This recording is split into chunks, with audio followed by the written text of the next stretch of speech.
Schulz. No entiendo alemán, así que no les puedo ir traduciendo, lamento el inconveniente. Vamos a ir con nuestro siguiente invitado ya, Pablo García, director de Divacons Alpha Value, para hablar sobre todo el tema económico y qué es lo que está pasando ahora mismo en los mercados. ¿Cómo estás, Pablo? Buenas tardes. ¿Qué tal? Buenas tardes. Todo bien, gracias. Bueno, lo primero, Pablo, quería preguntarte, se disparan las posiciones cortas, veníamos viniendo esta mañana, en el bono a 10 años en Estados Unidos. Pregunta, ¿esto es porque creen que van a subir los intereses todavía más, que el mercado se está equivocando con la pausa de la Fed? ¿Cómo lo ves? ¿Qué opiniones te da esto? Claramente esa es la explicación y nosotros hemos estado cortos del boom durante muchísimo tiempo y el año pasado los fondos de pensiones que asesoramos estuvieron ligeramente en positivo, lo cual fue un acierto muy importante porque la mayoría caían con mucha fuerza. La historia es que el argumento del inversor corto en bonos es bastante lógico, es decir, un inversor está corto en un bono soberano, ya sea el tibón norteamericano o sea el Bund, porque significa que los precios, que cree que los precios de los bonos van a caer y que las tires, la rentabilidad, van a subir. Por lo tanto, obviamente eso es debido a que piensa que los tipos de interés seguirán subiendo porque la inflación, como dicen en inglés, es más pegajosa, ¿no? Y no ha sido contenida aún. Los últimos datos de inflación muestran, sobre todo en Europa, bueno, viendo Reino Unido es acuciante, un país que lleva asumido tipos desde diciembre del 2021 y todavía la inflación está a doble dígito, es una auténtica barbaridad.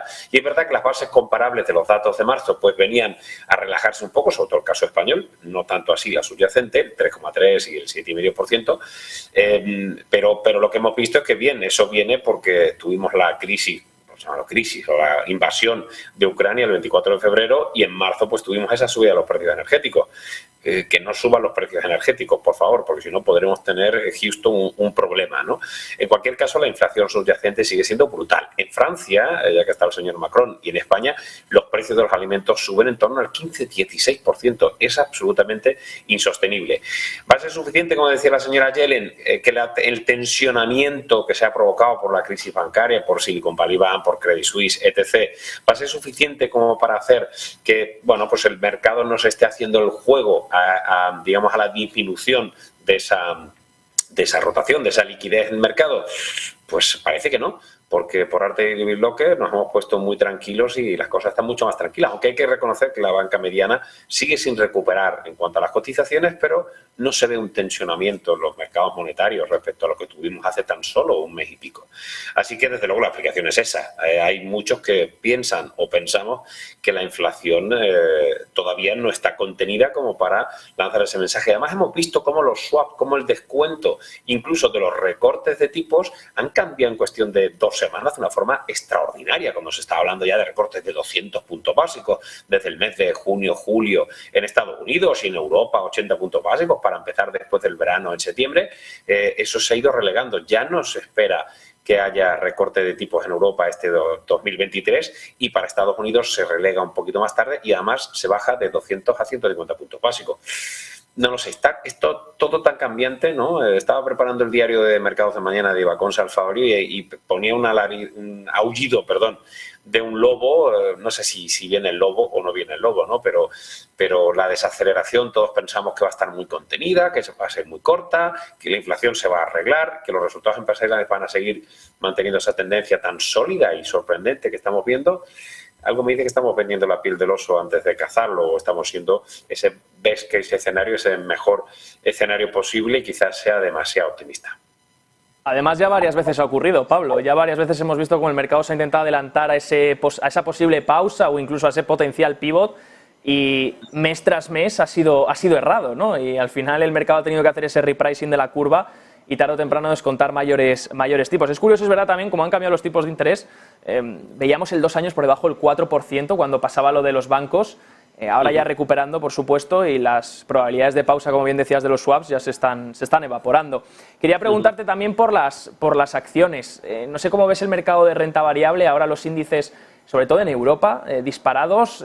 CAC 40, de hecho, el lujo, salía Louis Vuitton MH que hace de hecho hoy marca un hito para las acciones europeas, ¿no? La primera acción europea en llegar a 500.000 millones de capitalización. Ya hace una semana se metía en el top 10 de compañías del mundo.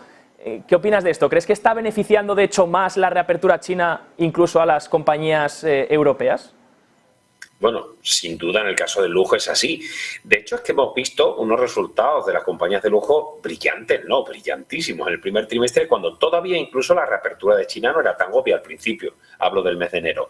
La reapertura de China, esas brillantes cifras.